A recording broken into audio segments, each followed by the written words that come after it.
أصل كبمركو آخر يوم أسكتشيلالكو أيان كليلة تهرب لها ويليو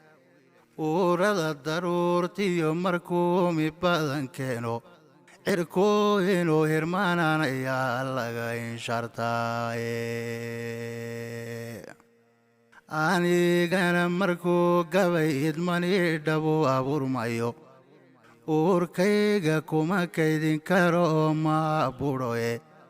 sidii sheekh axkaama akhriya ama axaadiista inaan gabayga soo iba furaadi u ogeydeene inaan gabayga soo iba furaadigu ogeydeene inta badanna ayaa dadkan aragti qeexaye anigoon ujeedada gafayna maan ilduufaynin halkii oo inshaaraystay baan dhab u abaarsiine halkii oo inshaaraystay baan dhab u abaarsiine urur shagageeliyo markaan awrta reeranaynay dumar kuna looliyo dhigtiyo udub samaynayay ragna agabka iyo haama iyo qoreeyay agaanka agabka iyo haama iyo qoreeyay agaanka ayrageliyo dadkuna adhiga malayay intifaaca xoolaha markaan ku istareexaynay ugaaskiyo markay talin jireen aqil iyo gurti ama hay u shayno hayeen oday dhaqmeedkeennu ama hay u shayno hayeen oday dhaqmeedkeennu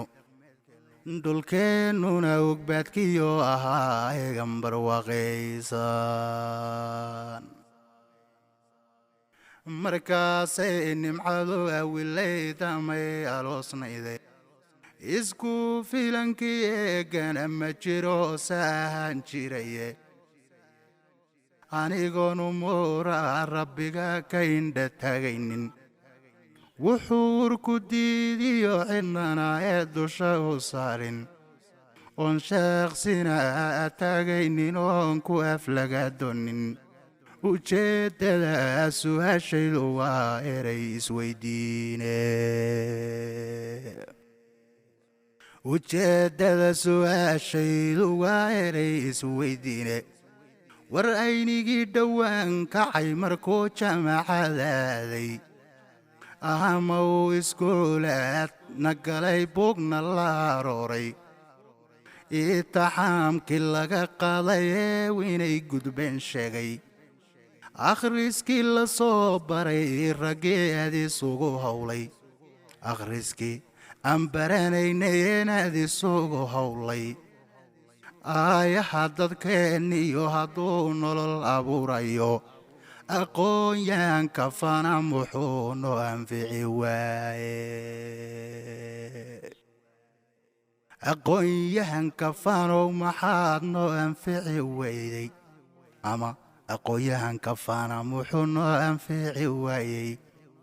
gaajada nabaadiyo muxuu oonu tiri waayey aladay sameeyaan iyana ahee maxaw diiday dunida hordaysana maxaanu la eekan weynay arrin iyo dhaqaalaba maxaan ega uga weynay ilbaax iyo magaaladan maxaan ahay ka faa'iidnay akhriskii la baranayay inaad isugu howlay aayaha dadkeenniyo hadduu nolol abuurayo aqoon-yahanka fanow maxaad noo anfici weyde la soco qaybta dambe iyo tixdii aano iyo